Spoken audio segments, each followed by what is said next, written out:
Welcome back to the Dean Obeidallah Show, third hour Friday. It can only mean one thing. Actually, it can mean a lot of things, but for this show, it means what just happened. And we are joined by three great returning champions. Nida Khan is here, journalist, producer. She's written for HuffPost, Essence, CNN, and more. Nida, nice to see you. Thanks for being on.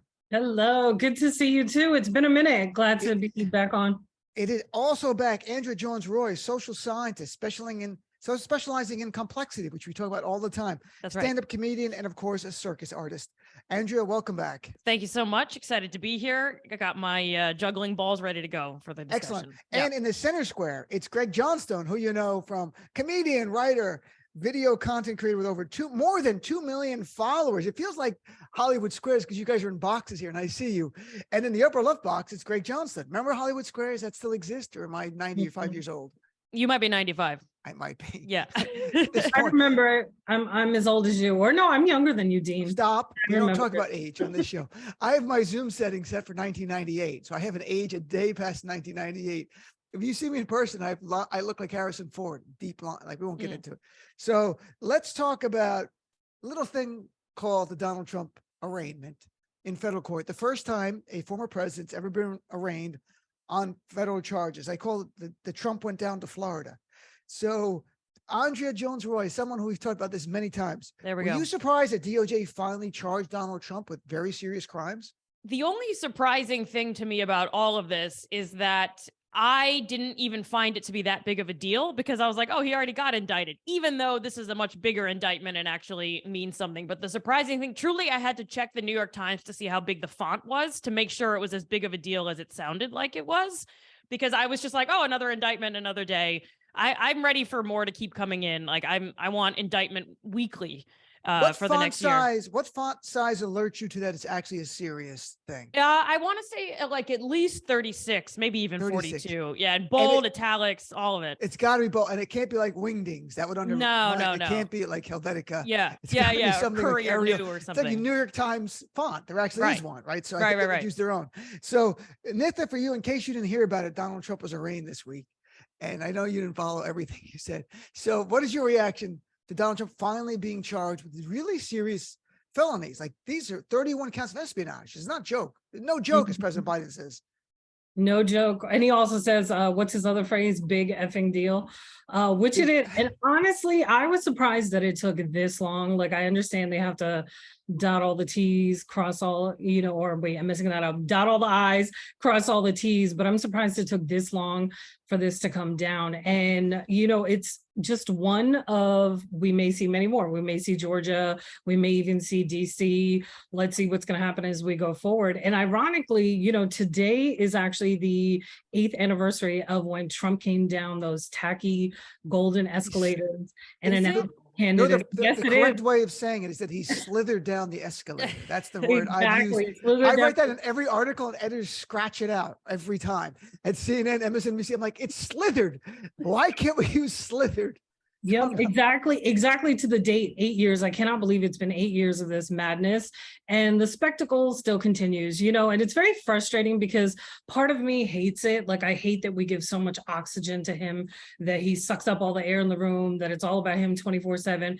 But then, yes, you have somebody you have a former president that is alleged to have committed these very, very serious, grave crimes. So you do have to hold him accountable. You do have to indict him. But it's really annoying because then you see him take that and turn it into his reality show. He went to that restaurant afterwards where apparently he didn't pick up the tab for people that he was supposed to, or left. It didn't even pay his own bill, I believe. So you have that. You have like the motorcade that shut down 7 lanes on the highway in Florida just so he could go through. So I hate the spectacle part of it. And I hate always constantly talking about him. But unfortunately, this is where we are. And this has intense ramifications for the 2024 election. And people better pay attention, and people better also be prepared for the backlash that comes from this, because unfortunately that's happening as well too, where they're using it to weaponize his supporters and to weaponize the election itself. So, Greg, what about you, my friend? Finally, it looks like there might be a hint of justice for the upper class in America, for the elite. Yeah, that's not going to happen. I don't think anything's going to happen. I'd say this whole last couple of weeks, this happens very infrequently. I'm very proud to be British because of how we have handled Boris Johnson versus how America has handled Donald Trump.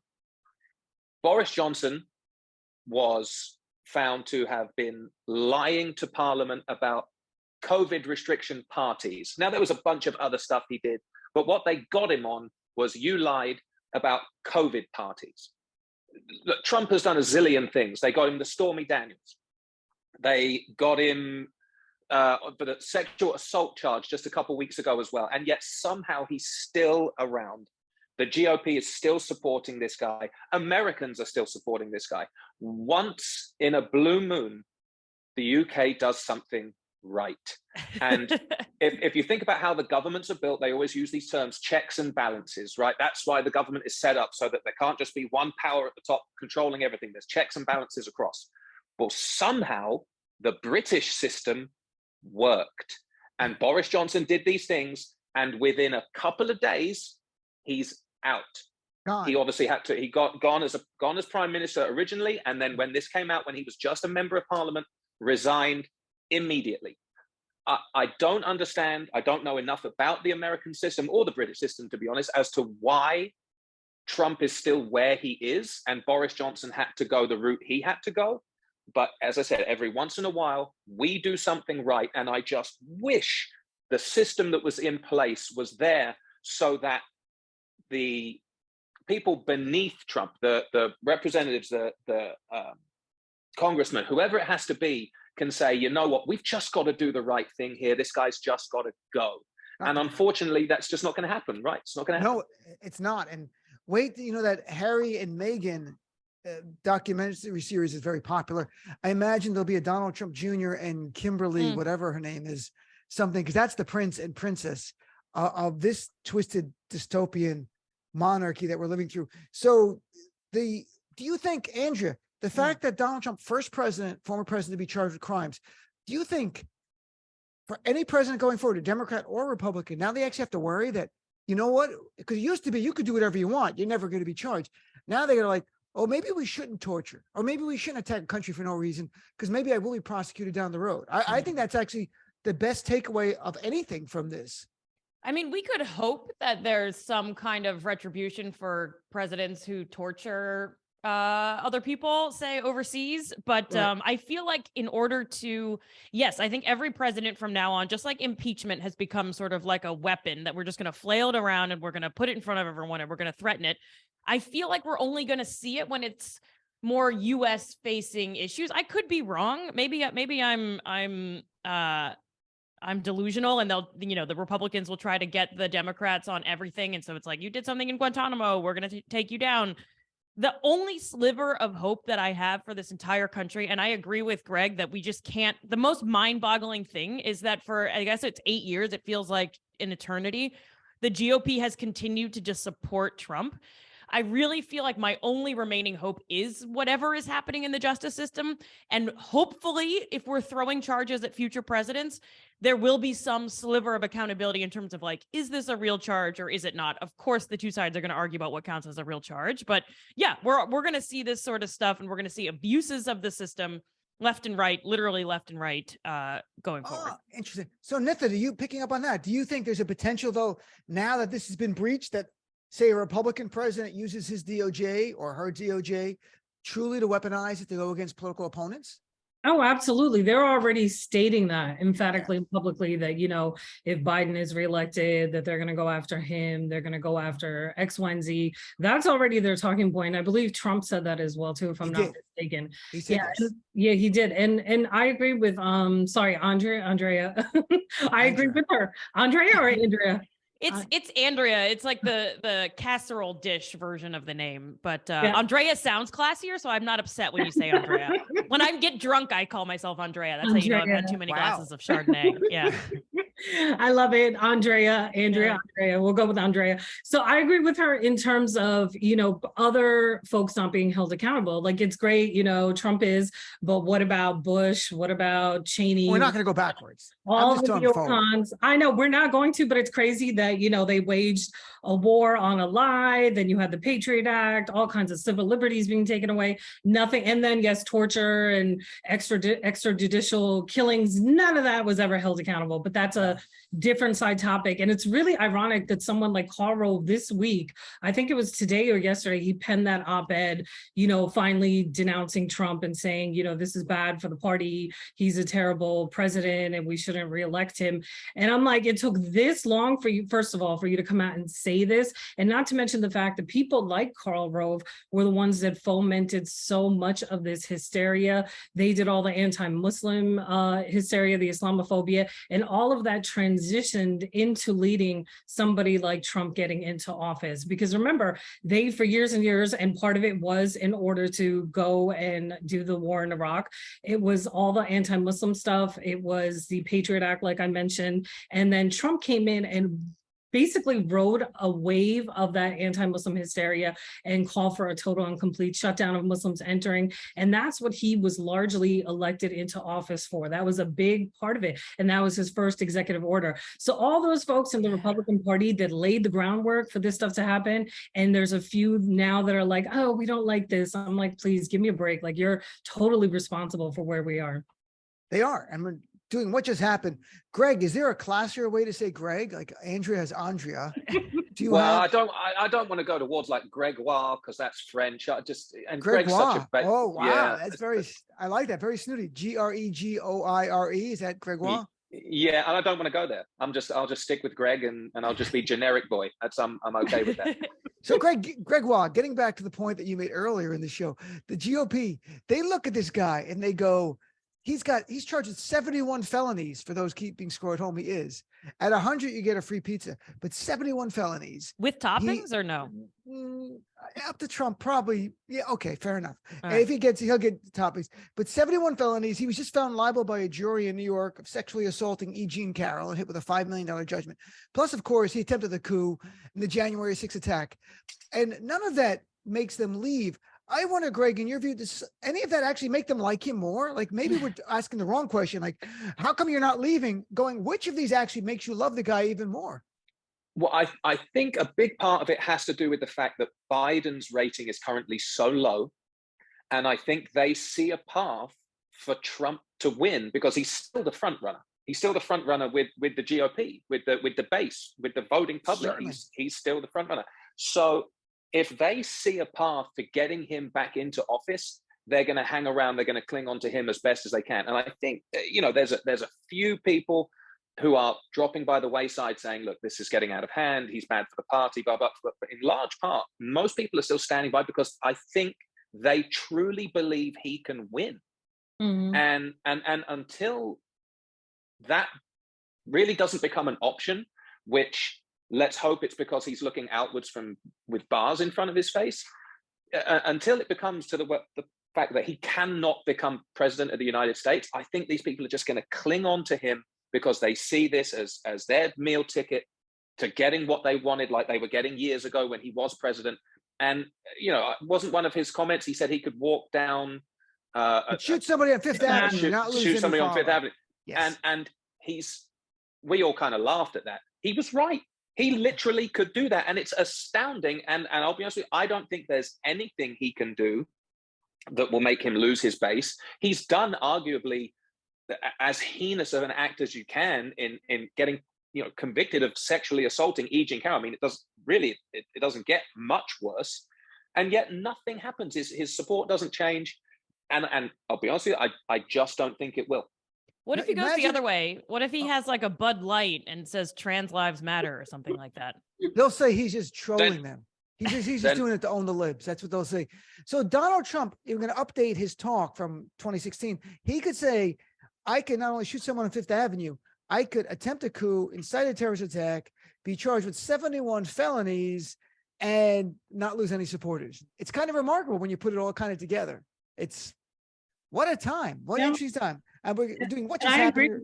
Sorry, I was just gonna say, I totally agree with Greg. I don't see that support going. And, like he just said as well, the Republican Party used Trump, a lot of the quote unquote mainstream and even never Trumpers, they used him to get everything that they wanted when he was in office, from the judges, including Supreme Court justices, and then getting abortion rights through. I mean, everything that they have been trying to get for even the last 50 years or so, they just used him and his supporters and that base to get their stuff and their agenda through. And why would they let go of that? He's their man. They love him. So I'm chatting with Nida Khan, Andrea Jones-Rooy, and Greg Johnstone. It's what just happened. So let's see what's interesting here. Okay, this one. No, we'll get to that later. So Starbucks, we covered this on my show yesterday. Starbucks got sued for discrimination, but what's known as reverse discrimination in the law.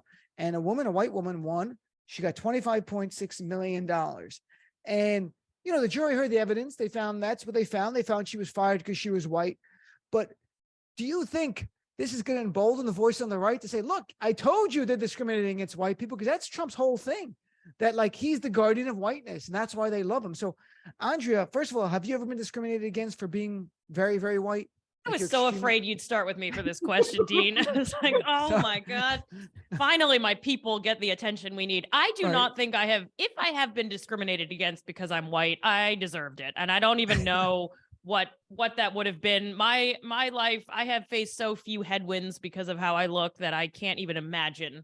The discrimination I get is people assume I'm in first class. Is that discrimination? I think that might be discrimination. Like, oh, let her go through. Yeah, go ahead. So if you were told like you are really qualified, we were going to give you the job, but because of your people and what they did during Jim Crow segregation, you're not getting hired. You'd be like, we deserve this as a fine. Yeah, I was like, wow, what a progressive company. The only time, I mean, maybe, and I don't think this is what anyone is talking about, and certainly not what was on trial at Starbucks, but when I lived in China, I went from the status of foreigners changed over the many years that I was there. And it went from like, you walk into a grocery store and everyone is like, wow, there's a white person, to you walk into a grocery store and they're like, get out, we don't want tourists here. So there is where I experience, I think, some hardship. So let me get Greg as well here. Greg, have you ever suffered discrimination because of your skin color, which is like an off-white, but you're white? Oh no, I'm about as white as it gets, bordering see-through sometimes. The only discrimination I ever had, if I ever tried to get into a frat house in college, they would inevitably kick me out for being British. And I went to college in Kentucky and dressed like a guy from North London. So the majority of them thought I was a homosexual. So they also tried to kick me out for that. But other than that, I quite honestly haven't faced a single struggle in my whole life. So when you went to college, Greg, did you wear like a three-piece suit with a watch and a hat and an umbrella at all times? Is that what you're telling us? You walked through Kentucky? I wasn't dressed like I was in Mary Poppins, but I was wearing. The father in Mary Poppins, exactly what I was going for. Yeah, and so I was wearing skinny jeans around guys wearing ripped bootcut jeans with cans of dip in their back pocket.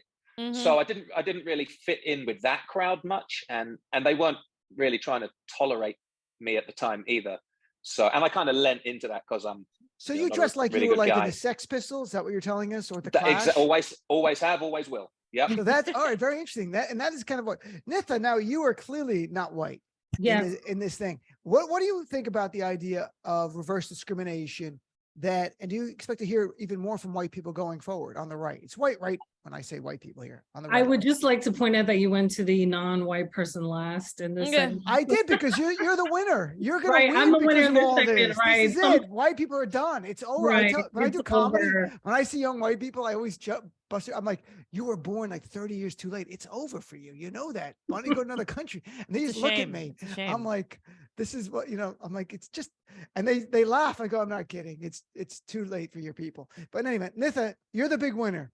And I'm on Team Brown because I'm mixed, half white, half brown. Right. I used to be on Team White for a long time, but I go with the winner. I'm on Team Brown. But I will tell you, Greg and Andrea, I will put in a word with Team Brown when we take over. So that you will have most of your civil rights. I can't guarantee all, but most of them. So I don't need them all. That's very thoughtful. That's very thoughtful of you, Dean. I appreciate that. Nida, would you help them out when we take over? Dean, you were so funny. I don't even know where to start with you.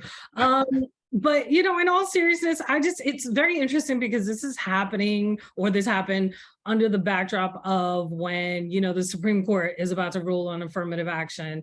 You had Governor Abbott sign some sort of measure saying that they want to get rid of DEI in colleges. Yep. So they are openly, and, and all these moves to just say that systemic racism doesn't exist, banning the books, all of that. So that's happening. And then at the same time, on the flip side, you have this case saying that, oh, wait, I was discriminated against. Now, I don't know all the circumstances of this case. I wasn't obviously part of the jury. I wasn't in the room. So I'd have to look into it more. But I just wanted to highlight that dichotomy, that all of this is happening at the same time. And it's very, very interesting.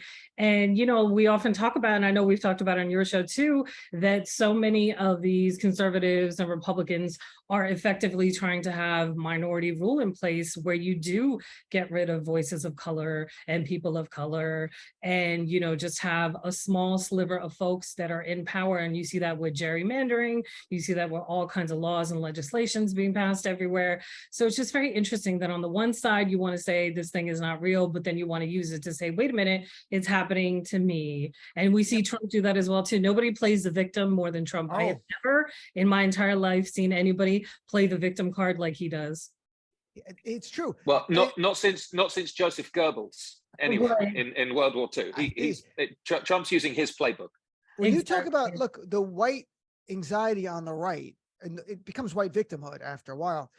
That's, to me, this lawsuit. Look, the jury, federal jury in New Jersey, heard the case, unanimously decided in favor. And by the way, because I went through the case in great detail on the show yesterday, a black manager at Starbucks testified that I think she was fired because she was white, because it was after the incident in Philadelphia where two young black guys the police were called on them for doing nothing, and that Starbucks tried to show how they were being so progressive or whatever. And that's what he said. Because I think they fired her to try to say, look, we even fired a white person. She wasn't even the manager of the store. That's made no sense. And I think that's right. It was a makeup call, right? It was a makeup call. They treated black people inappropriately and wrongly. And the makeup call was, all right, well, let's get rid of a white person to show that we're even. And so it's like, we're just going to, two wrongs don't make a right. And this is what ends up happening. So just don't do the wrong thing in the first place. I think that's what the jury said. And some labor lawyers I saw on TV saying, look, the facts in this case, the jury, they found what they found, but the evidence was there to support that. But there's also a bigger picture thing here. Look, the great replacement theory that Tucker Klansmen used to peddle, this is part of it. This animates the right, that they are becoming a minority and they are freaking. And again, in my comedy, I joke with them. I tell them there are benefits to being a minority. You'll get your own month to celebrate your heritage, or at least a week. We'll call it Whitey Week, and celebrate the contributions of white people. And I go through a list of things that are not really good things that white people have done. Is it December? Could we or like January? No, that's my January. Birthday. That's the longest month. No, we want it to be. Is there February 2 we can give them? Is there? Okay. There's not like just leap day. White people will get leap day. One day every 4 years we celebrate being white. Yes, that's to make even up. Then we take it from the black community.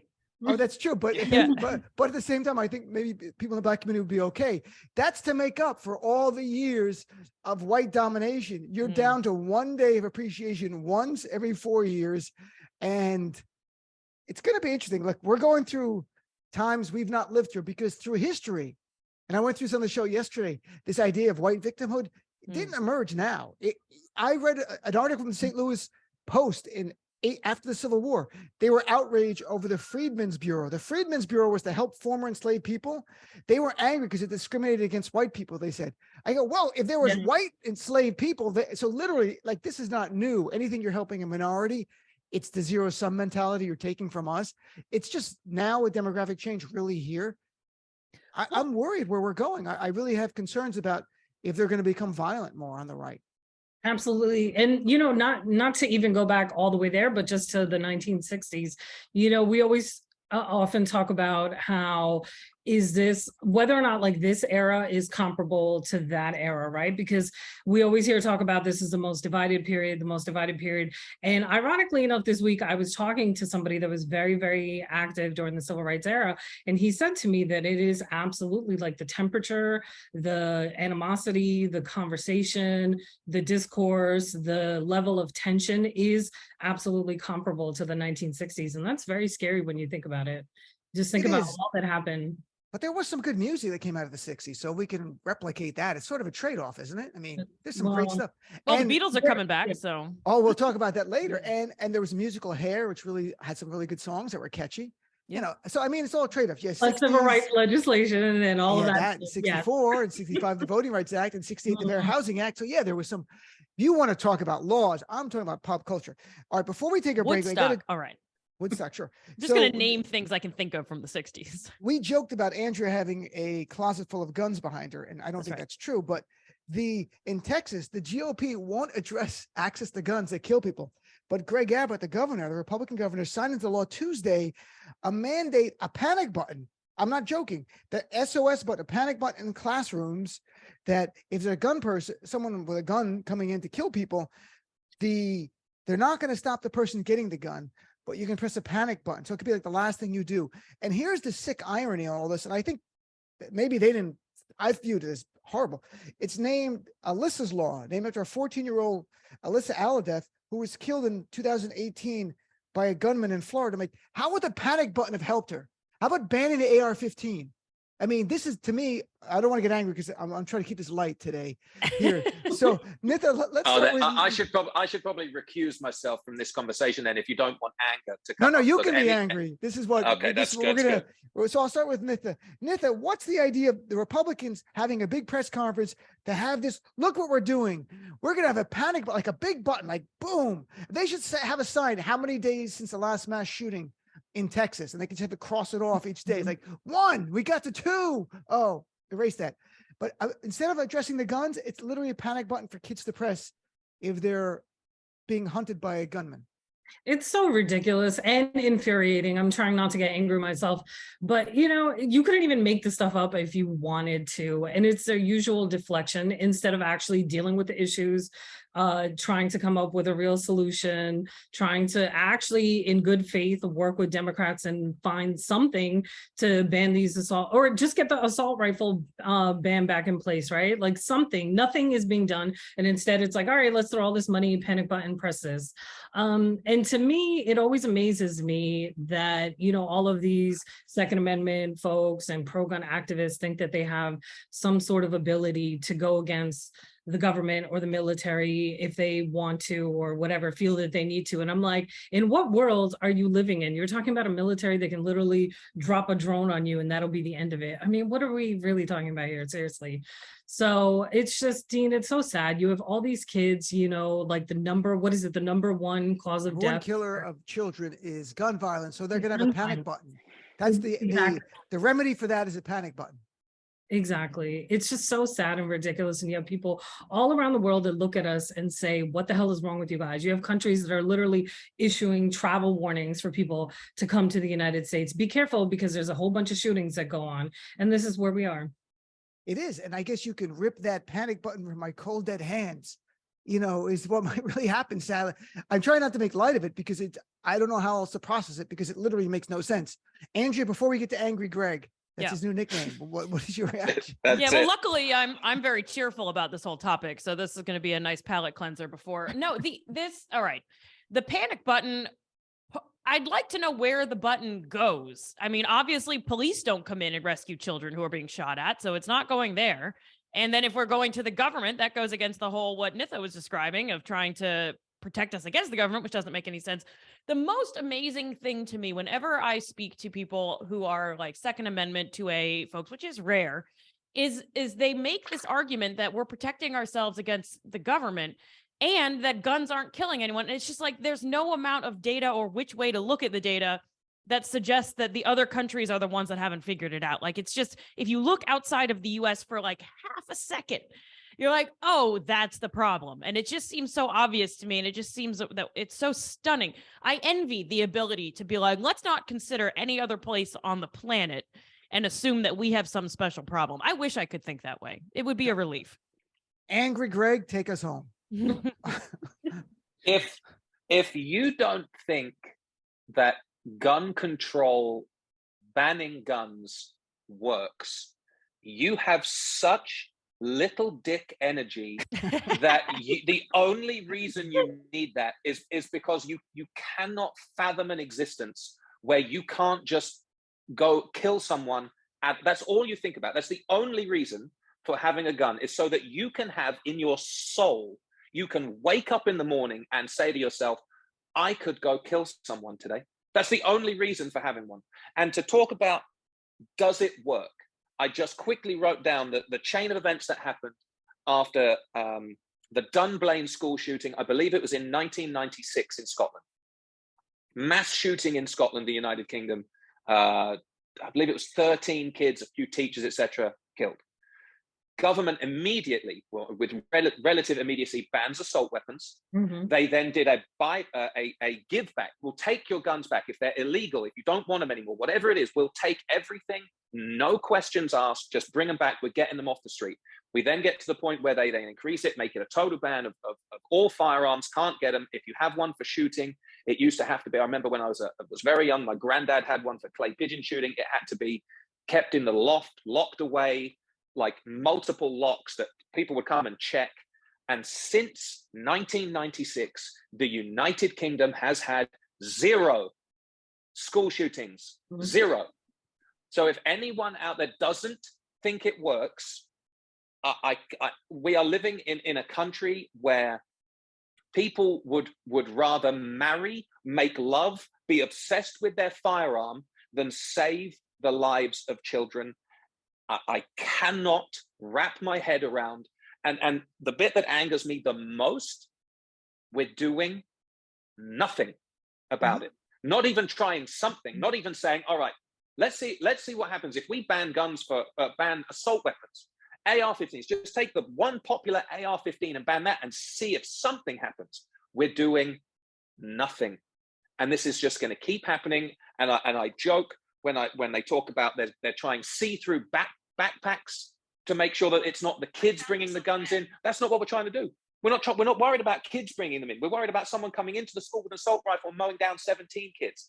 That we are one step away from saying the only solution to this is bulletproof children. Mm-hmm. That's going to be their solution. It's either we just have to make kids bulletproof because nothing else is going to work. It's unbelievable. So, Greg, though, you said there's been no school mass shootings in England, the UK since then. I imagine that must mean you have no video games or mental health issues in those countries, right? Because that's what causes it here. It's video games and mental health issues, not the guns. How dare you fake news us? How dare you suggest it's the guns and the access to guns? But then the other thing people say is, but don't forget, in the United Kingdom, you have mass knife crime. Oh. Well, actually, no, we don't. The knife numbers in the UK are actually lower than they are in the US. So we don't even have that.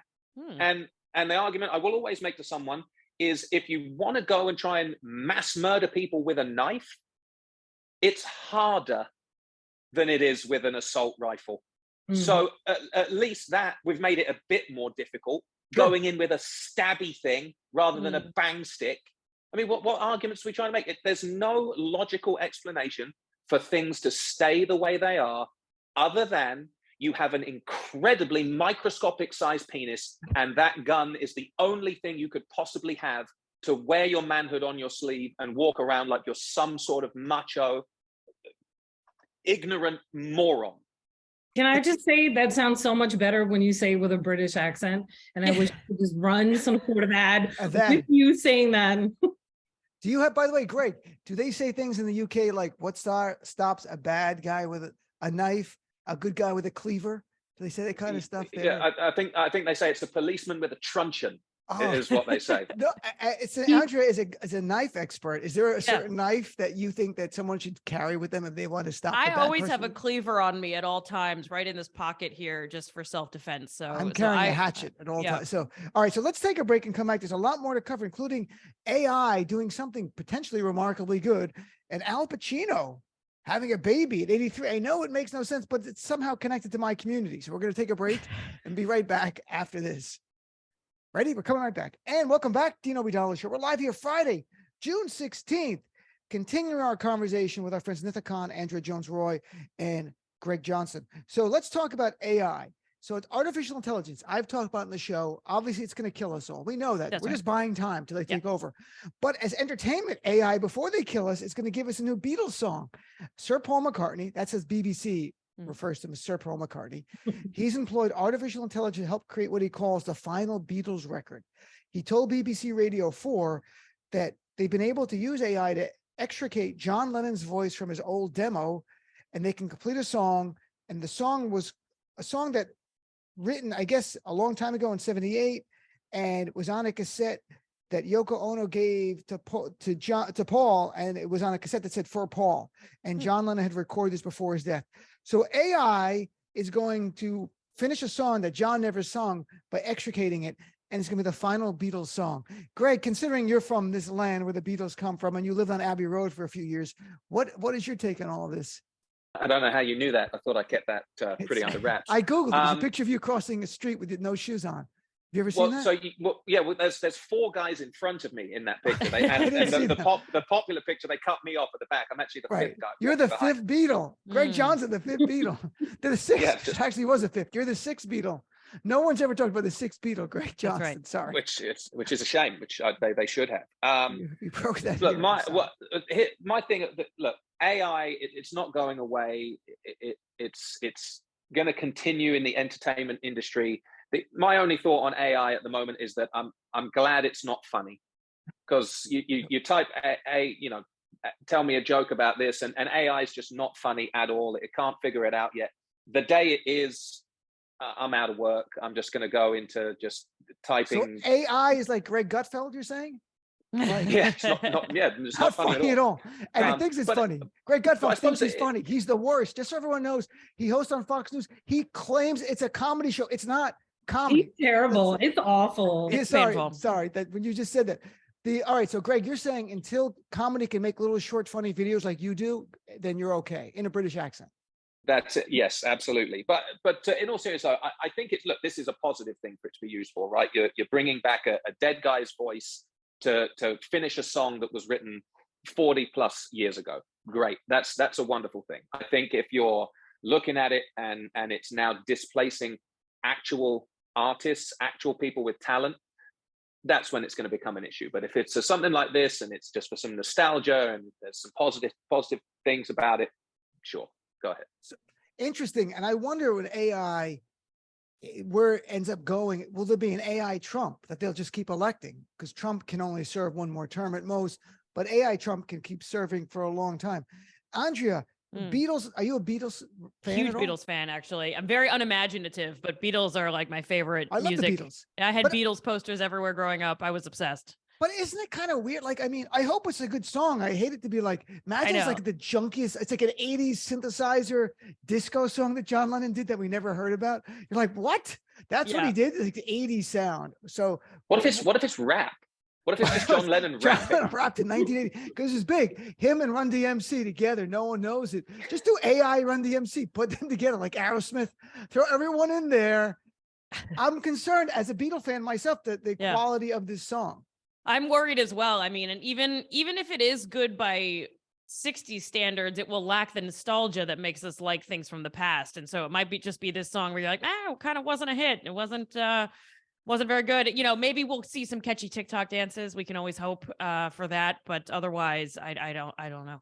I mean, I think it's going to be the last breath of AI being like, here, silly humans, have something nice, like a little candy before we kill you all. So I don't trust it. Nida, do you think this is, we're missing the big picture? It's just Paul McCartney needs money? Like he's just struggling financially. I'm sure that's part of it. I'm sure that's absolutely part of it. And, it's all fun and games and great until shit gets real. And, I hate to be the downer, but that's usually always my role on your show anyway, Dean. But, like for me, okay, so as a writer, Greg was talking about as a comedian, as a writer, I am very much concerned about this because my job will probably very soon become obsolete or just not as needed as much. That's what in large part, like the writer's strike in Hollywood is about, right? They want to make sure that they still have jobs, they have certain securities in place. And then you have people saying, hey, we could just put this into ChatGPT and do it ourselves.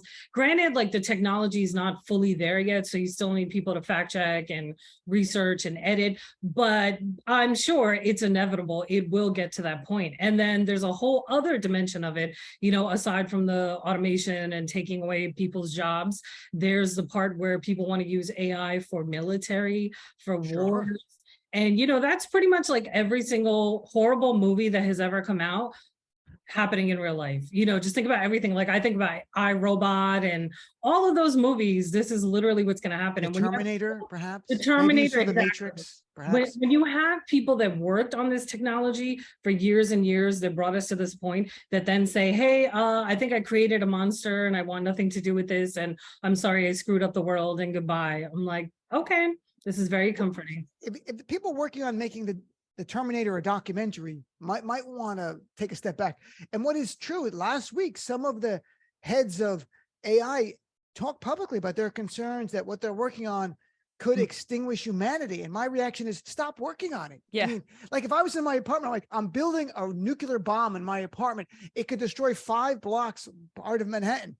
People would be like, would you stop? Would you just stop doing that? I don't understand. So this is, I had Senator Dick Durbin on yesterday, the Judiciary Committee chair in the Senate, who said they just had their 3rd briefing in the last few months on this. And he goes, there actually is a lot of bipartisan concern over where this is going. I'm like, well, do you think maybe you're going to pass something? And he goes, I think there really is. He goes, in the Senate, I think so, because I can't tell you in the House what they're going to do, but he goes in the Senate. Is that not incredibly telling about where we are as a society right now? Mm-hmm. This could destroy humanity. And you're saying, could you please stop that? You're asking, we're not saying, all right, we're just going to make sure this is not happening anymore. We're asking the question, should we consider maybe not doing this? What are we doing? I'm sorry. That absolutely no. My dentist, I went to my dentist yesterday and I talked about it on the show. I went to my dentist and he has AI technology. I'm not kidding. This is not, they scan your teeth and the AI shows you where cavities. And he goes, AI is not really good because it showed you like 12 cavities. He goes, in reality, you had 1 and then 1 old filling that was getting loose. So I had to do 2. But he goes, you have 1 filling. But he goes, like, if I didn't know better, if I was just a young dentist, I might see it and go like, wheel in the Novocaine or whatever they use. Pull out 12 teeth. Yeah, whatever. Like we're doing 12 teeth. I'm like, this isn't good. This AI. The other thing is too, AI mimics human behavior, right? And but the spectrum of human behavior goes from like Nobel laureates to like Trump supporters, right? Also so you don't want. I mean, what if it mimics Trump supporters? That's just A. There's no I part. It's just, murders or all kinds of craziness, and it's almost like the cat is already out of the bag, right? Like it's almost too late for them to do anything about this. Like I really think we're beyond that point now. Even if they keep together, sorry. So my show will be hosted by AI Dean, who they can save a lot of money on. And look, we joke about this is really. At least we know how it's going to end now, right? Because you always wonder that. How is it all going to come to an end? Well, I can see movies from the 1980s and 90s and give us a sense. But although here's hope. Hope springs eternal.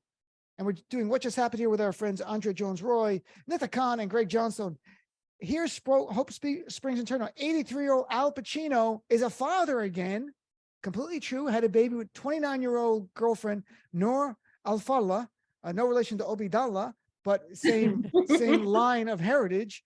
I have cousins named Noor. It's a very popular girl's name for Arabs. It means light in Arabic. It's nice. And they have a child. And here's a little twist that I find interesting. Noor's who's 29, her last boyfriend was 79-year-old Mick Jagger. So in 30 years, I might be attractive to Noor, which is like what I'm kind of looking forward to. Like, I'm like, that's my plan B. I'm going to tell Hen, my fiance, who has an Arab name too. I'm like, Hen, you're being replaced by Noor Al-Fallah in about 30 years from now. Greg, does this give you any hope about fathering more children in your 80s? That's something you'd want to do? I mean, think about it. At the kids' high school graduation, Al Pacino would be like 100. So yeah, well, let's just assume he's not going to make that. And even if he probably wouldn't want to go. AI Al Pacino will be there. AI Al Pacino will be there. Congratulations, son or daughter. Well, so when I first heard this, a couple of things went through my mind. Number one, I was like, man, Viagra is a hell of a drug. What it's doing good work out there. When I heard that Mick Jagger was her ex, the hopeless romantic in me first went, wow, she really likes the older guys. Like, good for her. Like, she, doing some community. But then I realized they both happen to be incredibly wealthy. Right. So, Dean, unless all of a sudden you're pulling out Mick Jagger, Al Pacino money, I don't know if these 29-year-olds are going to be going for you in 40 years from now. So the 82-year-old Stan in 11E down the hall from me doesn't have a shot with her, you're saying? Because people don't Depends on really- his bank account. Depends on his bank account. No, he Secret probably does money? okay, but he's not a household name. You know, he's not Stan Lee, who's dead, who she might still be attracted to because Stan Lee is very wealthy. Nitha, before we wrap up here, what's your gut reaction? We'll just do like a minute each so we get a wrap up. I can't, Dean. I'm sorry. There are just some things that are just wrong. It's just so disgusting. I don't even want to think about it. And the only thing I could think of when you did the segue from the previous topic to this is, well, I guess life always finds a way, right? It does, right? It finds a way of living. Andrea Jones-Rooy, what about you? Is this, what's your visceral reaction? My visceral reaction is unimaginative, which is totally gross. But then I tried to take a step back. I said, am I being ageist here? Right? I don't want to be biased against these people. And then I remembered that isn't there just a ton of research that shows that while men, thanks to Viagra, can father children at advanced ages, it actually is quite bad for the kids and can actually lead to some serious problems. And so I'm not being ageist. I'm being concerned. For the welfare of this child. Absolutely. Not to mention that they won't be around in their life, you know? Right. It's just cruel to do that to a child. But his movies live forever. Kids can watch The Godfather whenever they want, or Well, then- Serpico, or, you know, Justice for All. You're out of order. The whole courtroom's out of order. Here's the thing, though, about the child. Pacino is Sicilian. I'm half Sicilian. Nora is Arab. The baby's me. Wow. Kids, I am AI baby that is grown up now, AID. and this is what the baby's going to look like right now. All right. And that's so sad. Well, my friends, where can people follow? Nitha, let's start with you. Where can people follow your work if they want to follow more of your stuff? Unfortunately, I'm still on Twitter. It's Nida Khan NY. So it's NIDAKHAN NY. And Andrea Jones-Rooy. Yeah, I am technically on Twitter, but I haven't looked at it in a while. But I'm on Instagram, TikTok, all the things at Jones-Rooy, JONESROOY. Excellent. And Gregor? Gregoire. Gregoire, I'm sorry, I am, Gregoire. Johnstone.Gregory everywhere. And he makes really funny. He's got more than 2 million followers. It's very funny. It comes on my Instagram all the time. I find it very funny. Very funny. So check it out. Thank you guys, all three of you, for being on. I really appreciate it. We're going to take a break, come back with more of the show. Thanks, Dean. Thanks, guys. Thanks so much for being on. I appreciate it.